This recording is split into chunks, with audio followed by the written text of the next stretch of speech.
Why is it important to think about algorithms? Algorithms have become a normal part of our lives in the 21st century.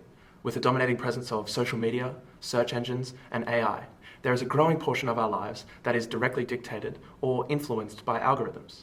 They are a part of our modern culture. They serve us well in many aspects with the ability to educate and entertain. But in so many ways and on so many platforms, they fail to do so in a safe manner. They are often opaque and lack the transparency to allow for accountability. Algorithmic bias is a serious and widely present issue in this new age of technological integration. It is the systematic influence that algorithms can produce that favours certain content, political preference, or ideology over others. This bias arises when the data used to train algorithms reflects existing prejudices, stereotypes, or inequalities, leading to skewed results.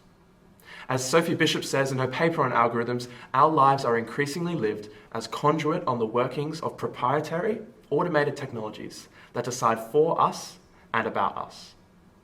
In this short video, I will aim to demonstrate this phenomenon of algorithmic bias on the specific platform of TikTok, aiming to show how TikTok's algorithm reinforces harmful gender stereotypes, particularly in relation to young men and their ideas about masculinity. To demonstrate the algorithmic bias on TikTok, I set up a brand new account, creating it with a generic email that had no link to any other name or information, and I set the age of the user to 14 years old, setting the gender to male. Within 2 minutes of creating the account and scrolling, I began to be shown Andrew Tate videos. After another 10 minutes of scrolling and interacting with these videos, my For You page had turned from harmless dance, food, and comedy videos to an endless stream of hyper-masculine content. Videos that made claims such as depression not being real, that all women are selfish, claims such as poverty being a choice, and that men should maintain positions of power over women in their lives. It took less than 10 minutes for this brand new TikTok account to be pushed content like this. Content that by any standard is harmful and reinforces harmful stereotypes and rhetoric. The content that I was being fed was a result of the TikTok algorithm that had flagged a potential interest in this type of content and began to fill my feed with it more and more. Whilst the creators of the algorithm, and even the algorithm itself, are not intentionally trying to spread harmful content, it is a byproduct of a mechanism that is designed to keep people interested and engaged on certain platforms. Understanding this bias is one thing, but what can be done to mitigate or stop its effects? Two things can be done to mitigate the effects of algorithmic bias.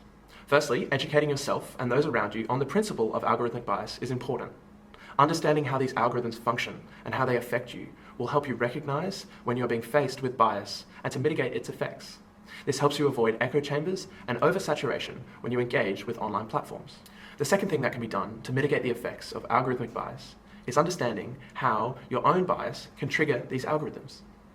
If we understand algorithms as a reactionary tool, we can attempt to reduce and recognize our own bias, which in turn will mitigate the effects of the algorithm. Understanding that ultimately we, the users, are in control of what we consume means we can understand and recognize when we are being affected by algorithmic bias and take the appropriate steps to end away the cycle. While algorithms shape so much of our online experience, they have the potential to present biases and to have damaging consequences, as demonstrated by TikTok's reinforcement of harmful masculine content. By understanding this bias, educating ourselves on how these systems work, we can begin to recognize when we're being exposed to harmful content, and being mindful of how us, the users, can be vigilant of things like echo chambers and oversaturation, we can avoid the harmful effects of these algorithms.